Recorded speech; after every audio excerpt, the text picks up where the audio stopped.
Economic Podcast. What is the new gold?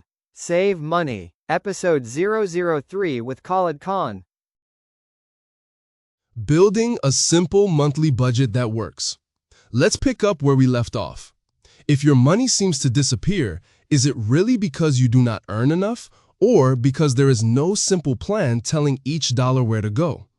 When bills hit, do you feel stressed because you are guessing, not deciding? And if you had to cover an unexpected $400 expense this month, would it be annoying or a total crisis?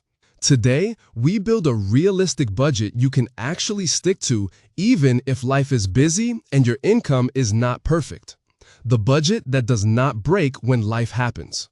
A budget only works when it fits your real life, not an ideal month where nothing goes wrong.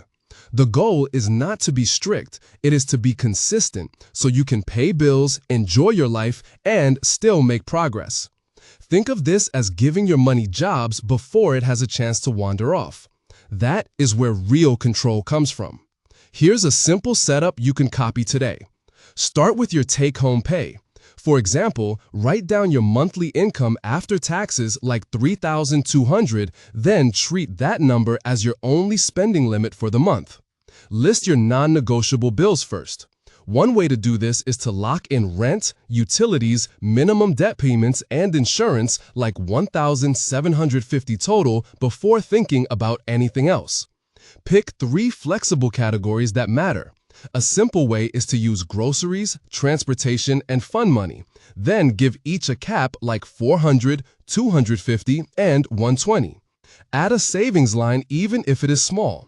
You could start with $25 to $100 per month so saving becomes normal, not something you only do in good months. Leave a buffer category on purpose.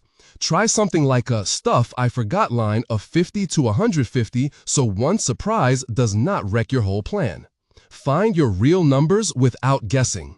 Most budgets fail because the numbers are made up. You are not bad with money, you are just working with bad data. We fix that by using your last month of spending as a starting point, then tightening only what needs tightening. This feels way more doable because you are budgeting from reality, not wishful thinking. This is where your budget becomes sticky. Here's how to get numbers you can trust. Do a 20-minute money audit. For example, open your bank app and total last month's spending for groceries, eating out, gas, subscriptions, and shopping. Separate needs from wants honestly. One way to do this is to label rent, basic groceries, and medication as needs, then label DoorDash and impulse Amazon buys as wants. Turn irregular bills into monthly amounts. A simple way is to take a bill like car insurance at $600 every 6 months and budget $100 per month into a sinking fund. Spot the top 2 money leaks. For instance, if you spent $180 on subscriptions and random app charges, cancel one today and cap the rest at $40.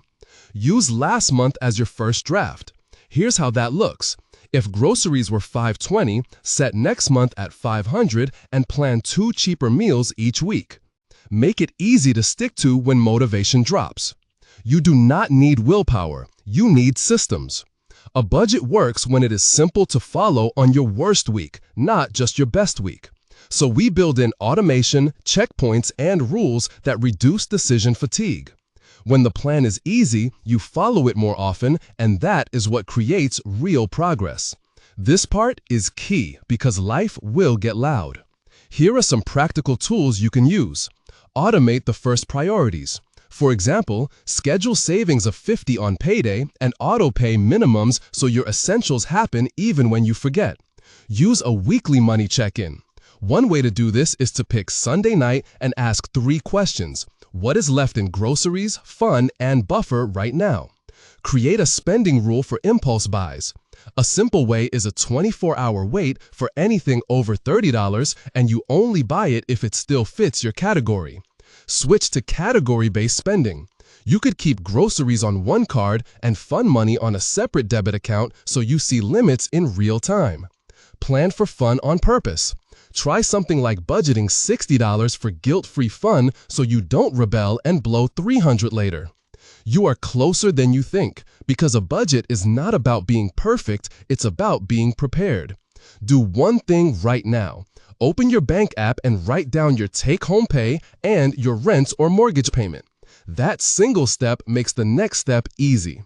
I'll see you in the next session. Make your daily budget on your payday. If entrepreneur, weekly or monthly.